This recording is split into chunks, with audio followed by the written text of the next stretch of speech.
Multiple reports suggest Jordan Davis has made major progress this offseason with even more expectations for the Dancing Bear. What is everyone talking about, and what does that mean for Philly's defense? Plus, Quez Watkins has dubbed it Revenge Season, don't sleep on him just yet, and Reddick single-handedly changed the game. But first, let's run it.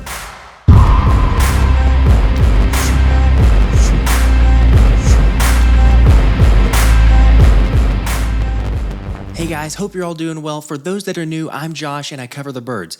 And we start with the Eagles officially putting pen to paper and signing first-round pick Nolan Smith. Honestly, not a better way to start the week, but did we really think the birds wouldn't sign him? The good news is that Smith is locked up long-term, but that hasn't stalled any of his on-the-field work as he's been working constantly with defensive ends linebackers coach Jeremiah Washburn, with Smith saying, although speed to power is my go-to, I set up everything off my speed. And Washburn is helping me put more tools in my toolbox. He's helped with a ton of things. I've learned from fixing my lines to just simple pass rush things, simple stances. I love Coach Wash, man. He's getting me right as far as my lines, my aiming points. He's coaching me how I want to be coached. Sounds like he's making progress, and apparently fellow Georgia Bulldog Jordan Davis is too, after reports surfaced that the defensive tackle is making major progress this offseason, according to people inside the NFL that Greg Cosell has talked to.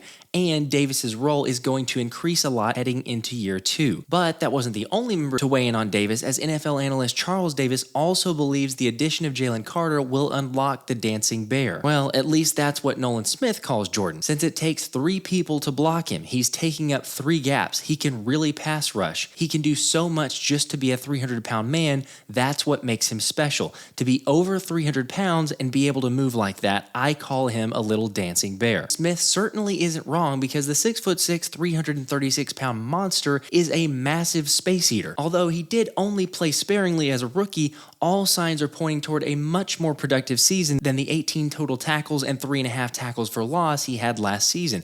But what do you guys think? I can't figure out what major progress means, because he did perform well over the 216 snaps he played last season, earning a 71.4 overall grade from Pro Football Focus. Yes, you can take a look and see his below-average pass rush grade, but that's not what we're really asking him to do. Sure, it'd be nice if he could improve in the pass rush area, although that's kind of what you got Jalen Carter for and what he was brought in, a guy who can do both, and allow Jordan Davis to do what he does best. He will eat your soul. I do think Jordan plays better this season and ends up being a pillar of the defensive line, but let's also not forget that this squad was built best by having that rotational play and impact. While we're on the topic of D-line, Jacob Sports' Derek Gunn said the Eagles are not ready to give up on Derek Barnett and believes he will have a breakthrough season, to which Darius Slay agreed, saying he will this year for sure. Kind of interesting considering that just last week we had reports suggesting that Philly was strongly considering cutting the defensive end. Yes, I know, Barnett can be frustrating at times, but he also recovered the most important fumble in the history of this organization.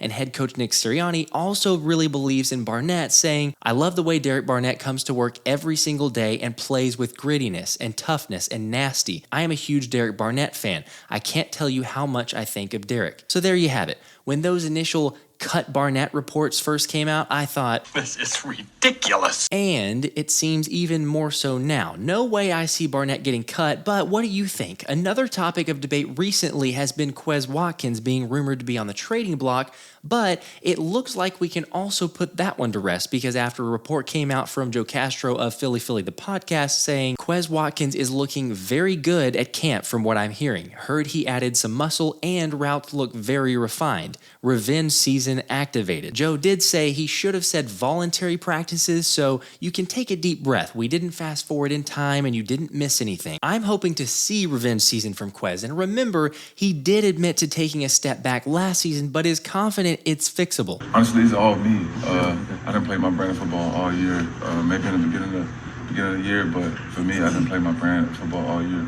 I never played this bad. Mental, honestly, that's all it is You just got to play through all circumstances, on and off the field. We've all got our reasons for possibly doubting Quez, or at least not being completely sold, but I don't think that's a reason to throw him out the window quite yet, and it wouldn't surprise me if after training camp that he's fully solidified his position as wide receiver 3. Speaking of wideout, DeAndre Hopkins was on the I Am Athlete pod with Brandon Marshall and was asked which quarterback he'd love to have throwing him the ball. Jalen Hurts, man, he's Houston kid, your dog, Jalen. Oh, baby, but it gets even better. Dak Prescott? I like Dak Prescott. Any of these young rookie quarterbacks? That was the icing on the cake. Seeing D-Hop get asked about Dak and immediately an easy answer from him. Of course, Cowboys fans were bent all out of shape after that clip. I'm in a glass case of emotion. But sorry, the truth hurts sometimes. Getting back to D-Hop's comments about Jalen, I love it. And of course, who doesn't want to play with Jalen? Who doesn't want to play with this team? D-Hop also went on to share what he's looking for in a new team, with that being stable management, a quarterback who loves the game. He stressed Kyler Murray does, but he's injured, and a great defense because defense wins championships. Hold on, before you say Philly checks all those boxes, there's no way Howie's making this happen, and he's going to get Hopkins. Yes, technically there's enough cap room to trade and restructure, but it doesn't really make sense. There's already too many mouths to feed as it is, and honestly, I don't think it's worth the addition if you're going to spend that money and use that draft capital or use it on another position group. Someone like a Budda Baker or a Patrick Queen, perhaps, that makes a little more sense. But what do you think? Is there a trade you think could happen? Let's move on. While 20 NFL teams started OTA workouts yesterday, the Eagles were not one of them, as they will start on May 30th. And Elliott Shore-Park summed it up best, saying, the Eagles once again doing the smart thing by having a light OTA offseason compared to other teams, a preview of their training camp, which will likely once again be prioritizing health over holding long practices just to prove they are tough. I love this approach, and just one of the many ways the Eagles organization continues to win. Quick schedule update coming out of Philly is that the Birds preseason opener will be August 12th at 7 p.m. in Baltimore. I know it's just preseason football, but I can't wait to see football back and cover all the positional battles, including quarterback performances, which has a lot more importance now since NFL owners have passed a bylaw that allows teams to have a third quarterback in uniform, a 47th active player, on game days in case of a worst-case scenario situation like the 49ers in the NFC Championship game per NFL Network. All teams can now dress 3 quarterbacks moving forward. It's humorous really at how much the NFL seems determined to help out the Niners and the fact that Kyle Shanahan seems to go through quarterbacks faster than a professional pit stop. But congrats to Haason Reddick because, as Jimmy Smith pointed out, the NFL just had to change a rule because of how good he is. Maybe this is a good thing for the Birds though, since it appears Jalen Carter is getting some work in at quarterback, throwing dimes at the NFLPA rookie premiere. But I don't really see this as being super impactful because seriously, if most teams are down to their third string quarterback, they're probably not running an efficient offense anyway. The argument for passing this rule was the integrity of the game, but I don't know.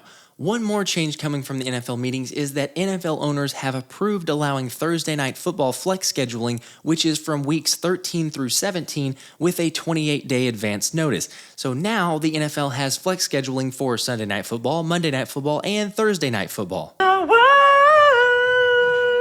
I don't like it because, as reports shared, now you could hypothetically buy game tickets, plane tickets, and a hotel only to have the NFL swoop in and say, sorry, we're moving this game to a different day, forcing you to try to reschedule or get a refund and not lose out on money already spent. It would be refreshing if the owners just said, look, Amazon is paying us a butt ton of money to televise Thursday night games, so we kind of have to give them good ones, and their money matters more than people who buy tickets to see the games. At least they'd be honest for once. You sit on a throne of lies. But what do you all think about this change? Can someone please spin it into a positive light for us peasants? This has been the Philly Special.